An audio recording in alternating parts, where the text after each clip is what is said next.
आज हम लोगों को जो टेंस में जिसका एक्टिव वॉइस पैसिव वॉइस हमें पढ़ना है, वो टेंस का नाम है हमारा future indefinite tense. Future indefinite tense, ध्यान से देखो बच्चा, फ्यूचर इंडेफिनिट टेंस का मुझे बनाना है एक्टिव वॉइस टू। अभी बुला रहे हैं, पैसिव वॉइस में हमें चेंज करना है। तो मैं बार बार यही शब्द कहता हूं कि एक्टिव वॉइस से पैसिव वॉइस बनाते समय हम लोगों को हिंदी के पहचान की आवश्यकता नहीं है, बल्कि किसकी आवश्यकता है? इंग्लिश में हमें क्या लिखा रहेगा कि हम जानेंगे कि यह फ्यूचर इंडेफिनिट टेंस है। कोई दिक्कत यहां तक किसी को? तो सबको एक बात हम लोगों को पता भी है और सभी को पता है कि इसमें माने किस टेंस में? फ्यूचर इंडेफिनिट टेंस में इसमें सहायक क्रिया विल या शैल, विल या शैल क्या होती है? लगी होती है।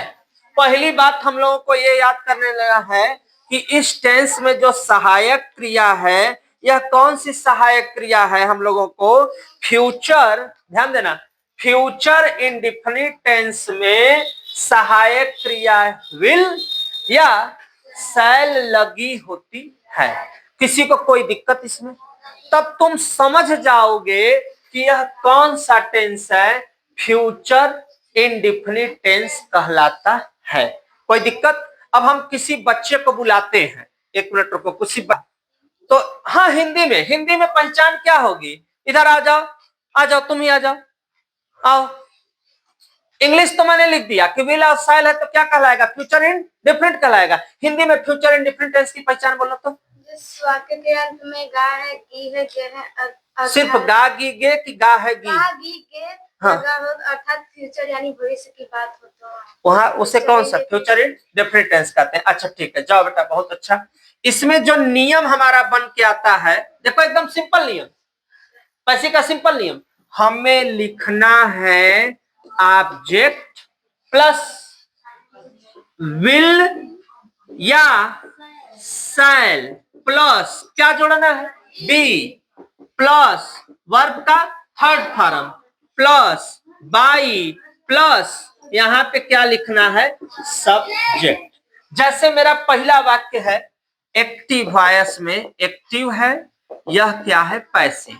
जैसे ही विल हेल्प मी, एकदम बेस लेवल है, ही विल हेल्प मी। तो इसको अगर हम पैसिव बनाएंगे, अंतिम में क्या है? तो मैं बोला हूं ना कि पहले क्या लिखना है? ऑब्जेक्ट। तो मी का क्या होगा? अब आई के साथ विल की शैल, तो यहाँ पे लगाना है शैल, क्या जोड़ना है? हेल्प का थर्ड फॉर्म होगा हेल्प, फिर बाई, और ही जब उधर जाएगा तो कोई दिक्कत किसी को? समझ में आ गई बात? अब हम एग्जाम्पल देते हैं, अब तुम लोग बना के देखो, तब तक मैं एग्जाम्पल लिखकर तो फिर मैं वापस तुरंत 1 मिनट में आता हूं। देखो बेटा, ये नेक्स्ट एग्जाम्पल के साथ फिर हम आ गए अपने चैनल पर स्टडी क्लासेस पे लेकर नेक्स्ट पैसिव वॉइस का तरीका। आखिर बनेगा कैसे, लगाने का तरीका कैसे है? तो रूल मैंने बताया, एक एग्जाम्पल बताया। अब मैं अपने यहाँ ऑफलाइन के बच्चों से पूछने जा रहा हूँ ओरल तौर से कि उनको टेंस की जानकारी प्राप्त हुई कि नहीं हुई, कि मैं पढ़ाया तो उनको समझ में नहीं आया। जब बच्चे से पूछेंगे तो कंफर्म होगा कि किसको। चलो आ जाओ श्रेयांश, इधर आ जाओ, तुम ही आ जाओ, हाँ आ जाओ, आओ जल्दी, दौड़ कर आओ। इसमें सब्जेक्ट कौन है बता सकते हो बेटा तुम? ही है सब्जेक्ट। सहायक क्रिया कौन है? विल सहायक क्रिया है। क्रिया कौन सा है? कंप्लीट है। और ऑब्जेक्ट क्या है? हाँ,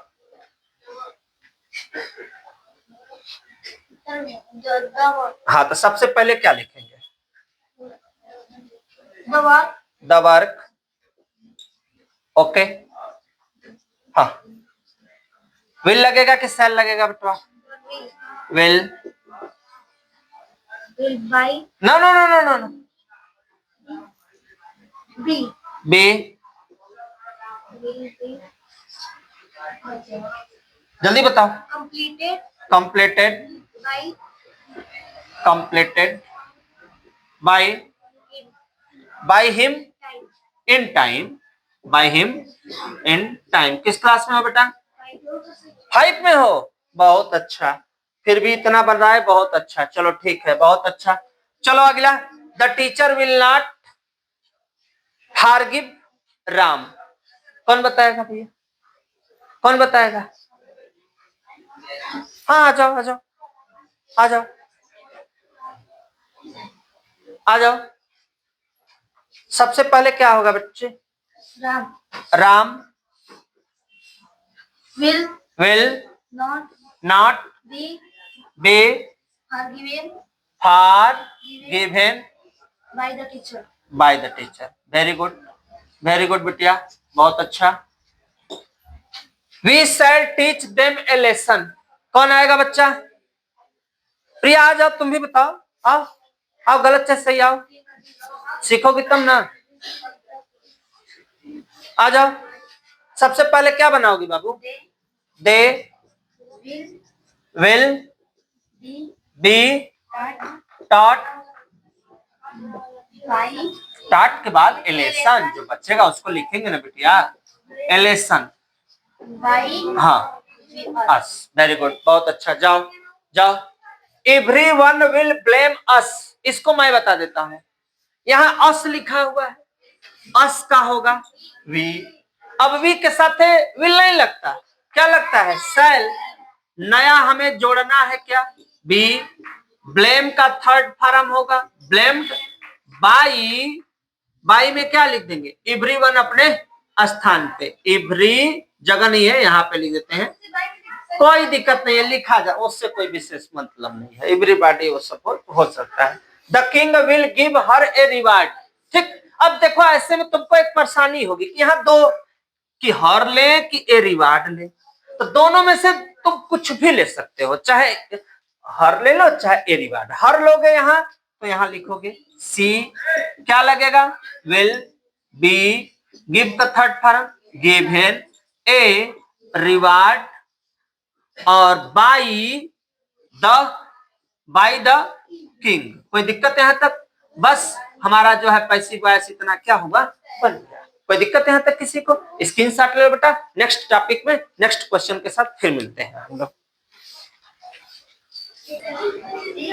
हाँ देखो बच्चा, कोई तुमको घबराने की आवश्यकता नहीं है, क्योंकि तुम्हारे साथ मेरा चैनल प्रीतु स्टडी क्लासेस तैयार है। हर क्वेश्चन का जवाब तैयार है, बस नहीं आ रहा है पूछो, बेझिझक पूछो। कोई डरने की हमें आवश्यकता नहीं है, कोई डरने की आवश्यकता नहीं है, क्योंकि कॉन्फिडेंस के साथ चलोगे तो जो नहीं आता है ना वह भी आने लगेगा। लेकिन कब? मन के हारे हार है, मन के जीते जीत। अगर हार जाओगे तो सफल कभी नहीं होगे, समझ गए? तो इसके लिए सबसे पहला है, तो हमें हारना है कि जीतना है लाल? हारना नहीं ना है।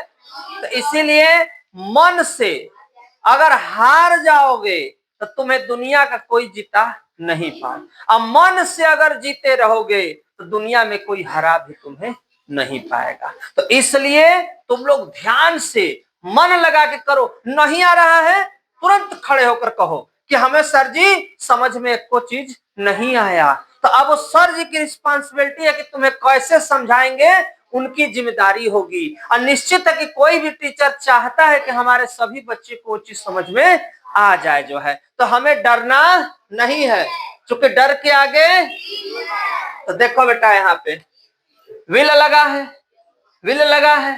तो हमें ये जो विल है ना, ध्यान से देखो, ये वाक्य है प्रश्नवाचक, इंग्लिश में कहते हैं इंट्रोगेटिव। इंट्रोगेटिव सेंटेंस हिंदी में शुरू होता है जब क्या आता है। जैसे क्या मैं स्कूल जाऊंगा, तो क्या शुरू में आया? तो प्रश्नवाचक है। लेकिन इंग्लिश में जो प्रश्नवाचक वाक्य होता है वह सहायक क्रिया से क्या होता है, शुरू होता है। तो दो चीज से शुरू होता है, एक सहायक क्रिया से शुरू होता है, एक क्वेश्चन जो वर्ड होता है, प्रश्न सूचक जो शब्द होता है उससे, जैसे व्हाट आ गया, वेयर आ गया, व्हाई आ गया, व्हेन आ गया, उससे शुरू होता है। तो आओ मेन टॉपिक, विल लगा है ना, तो हमें यू सब्जेक्ट है, क्रिया है, यहां पे क्या है, तो हम मी के अनुसार आई लगेगा, आई के अनुसार यहां पे क्या होगा, किसी को कोई तकलीफ? अब मैं बोला हूं कि दोनों में से कोई ला सकते हो, इसको भी ला सकते हो, इसको भी ला सकते हो। अगर इसको लाओगे तो यहां विल होगा, क्या होगा, विल होगा। अगर मी को लाते हो तो क्या होगा, शैल होगा, क्योंकि मी का जो सब्जेक्ट बनेगा क्या बनेगा, आई बनेगा। अब बचा है मेरा अभी क्या, बी, लैंड का थर्ड फॉर्म होगा, लेंट होगा। बचा हुआ है अपने पास है योर, कौन सा, पिक्चर, यहां पे बुक हो गया। अब बाई यू, अब प्रश्नवाचक का क्या हो जाएगा, चिन्ह हो जाएगा। कोई दिक्कत यहां तक किसी को? नेक्स्ट है will you not do me A favour, तो एक मैं इसको लाके दिखा देता हूं, इसको भी लाके बना सकते हो। तो इसको जब आगे करोगे ना तो इसके अनुसार क्या होगा, विल होगा, और इसके अनुसार चलोगे तो क्या होगा, शैल होगा। अब जब इसके अनुसार की हो तो लिखो ए फेवर, हो गया ए फेवर। अब बचा अभी मेरे पास नॉट, क्या बचा, बी, डू का थर्ड फॉर्म, डू का थर्ड फॉर्म डन हो गया। लेकिन अब जब ऑब्जेक्ट बचता है ना, उसके पहले एक दिक्कत है कि हमें ये जो बचा हुआ है इसके पहले मुझे टू से दर्शाना पड़ेगा।